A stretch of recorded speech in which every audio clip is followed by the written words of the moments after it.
अस्सलामुअलैकुम। हाँ जी मिठियों की हाल ने ठीक हो। मैं इस टाइम हाफजाबाद मदरे वाला रेलवे स्टेशन जितों रेल गुजरती है उस पटरी के उत्ते जी पुल बनी है उस पुल ते मौजूद हाँ।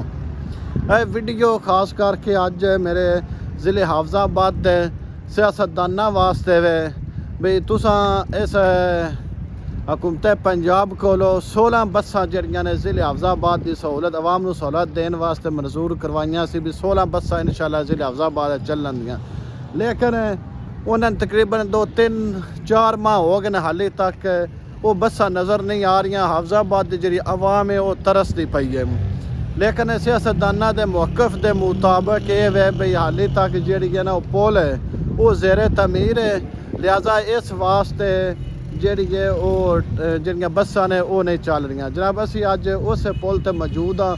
वो पुल जनाब एक साइड तो मुकम्मल जी हो गई और दूसरी साइड ते आके उन्हें खड़ी कर दी है, लेकिन असी पाकिस्तानी ऐसी कौम हाँ, लेकिन उन्हें सानू दसिया है भाई उत्थे ना जरा अगला रस्ता है वो बंद है, लिहाजा अद्दों ना वे, लेकिन असी मुड़ भी आ गए वेखना की है भी चस्का लेना है भी क्यों बंद है।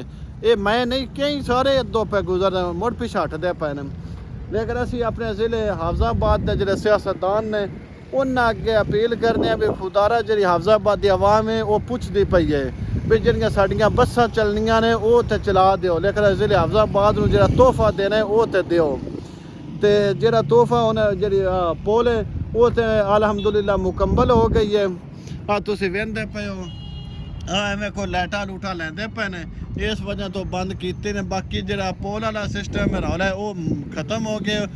तो बाकी जो तुसा एक दसिया सी भी उस वास्ते इंचार्ज सिस्टम जरा है ना वो बनता पे वो भी हुण बन गया, उन्हें जिथे भी बनना है तो उन्होंने चलाओ। इस ज़िले हाफजाबाद की जी आवाम है उन्होंने सहूलत दो, मेहरबानी करो जी।